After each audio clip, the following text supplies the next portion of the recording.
Moving on to the question number 8. This is to understand the relationship between continuity and differentiability. Here we start with differentiation chapter. That's the chapter number 3. Now we need to know the power rule and all the different rules. But the first type of problem here, the question 8, is pretty basic. Okay, they are using the formula of the derivative from the left side, the right side, and then finding whether this derivative exists or no.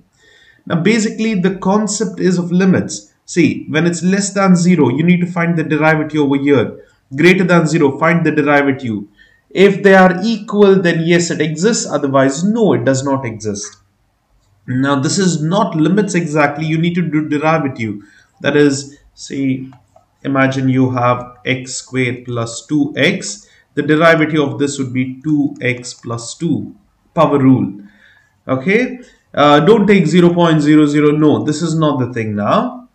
And one more thing is you can use this formula. This is given already, or you can use the calculator. So we will do the calculator method. Because this topic is in question 8, you can easily solve it in calculator. What do you do is, see, they have specified the interval less than 0, greater than 0. But it's fine, just that when you write, say, why this is important is, I'll just tell you. When we are considering the derivative, see the limit, this is the derivative formula basically. Limit of from 0 minus, then you have to consider this one, the first one.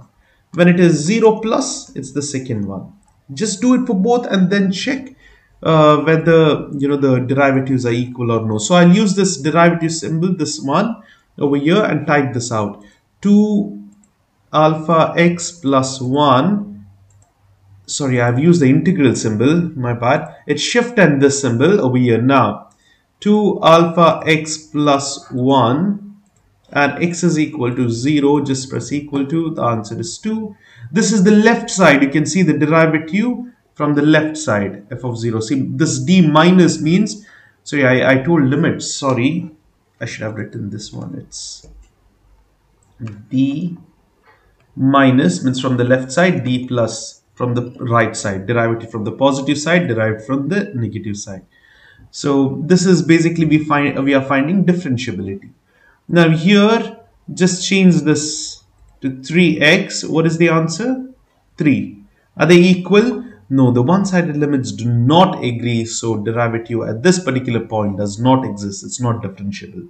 Let's try the next one. All you have to do is same thing. Just change it. I'll change it to 2x first.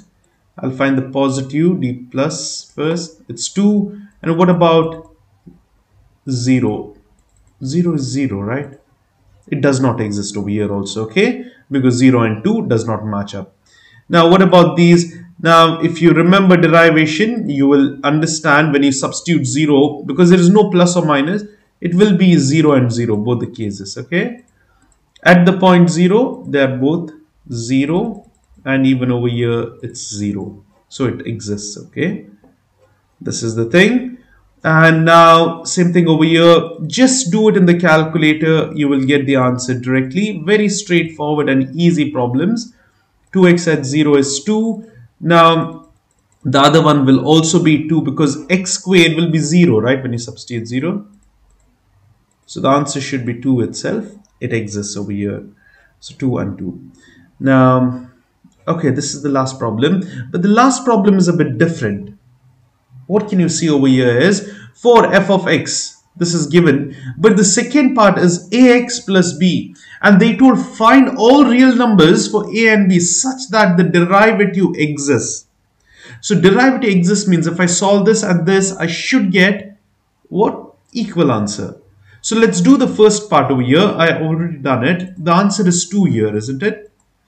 The derivative over here in the first part is 2. So doesn't matter what, if I derive this, I must get 2. That is one clue. Now, if you understand derivatives, we can analyze few things and learn better. First thing, sorry for that. Okay, first thing is, let's just use power rule over here. What happens when you use power rule? Let's use power rule. it becomes 2x plus 2. And then you substitute x over here, substitute the value of x, it becomes 0, and that is how you solve it, isn't it? Now, there is one important thing. Now, sorry again. Okay, this is how you solve it, and then you substitute 0, the answer is 2. Now, let's just imagine the second one, okay? ax plus b. I do not know what are these values, but what if I derive this? This is a constant value. It's a real number. A and b are real numbers. So let it be any number. It's going to be gone.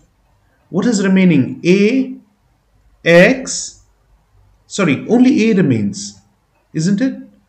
Why? Because if you let me do it again. The derivative of this we already got. The answer is 2. So this is the first part, 2x plus 2. How do we get it? We use the power rule. It will be 2x plus 2 and then substitute x as zeros because over here x is defined at 0 plus 2. The answer is 2.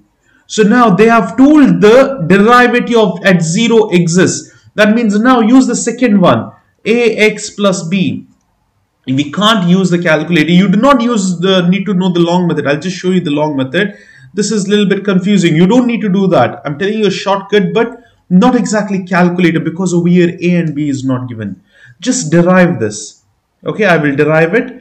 It will be a, because x is 1, plus b will be 0. So a must be equal to 2. Do you agree? Why? Because this is derivative. So when I derive this, I'll write d by dx, okay? Over here, this is d by dx. We know the answer over here is 2. So already derived answer is 2. So this also is, they both are differentiable. The derivative exists. So this a must be true, okay? So let's just check the a value. Yes, a is 2. Now what we do? We have to find the b.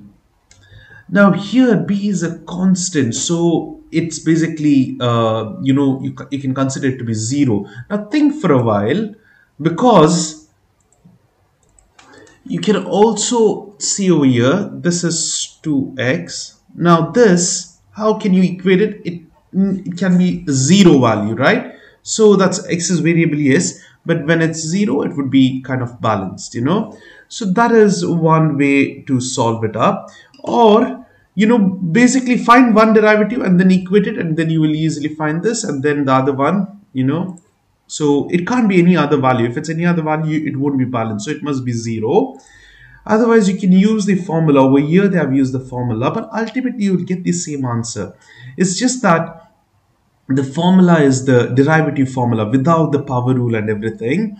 In the first 2 lessons we had this. So what happens is over here you have to memorize this formula. It will be given in the previous problems. It's given already. It might be given, but if it's not given, it's always f of h minus f of 0 divided by h.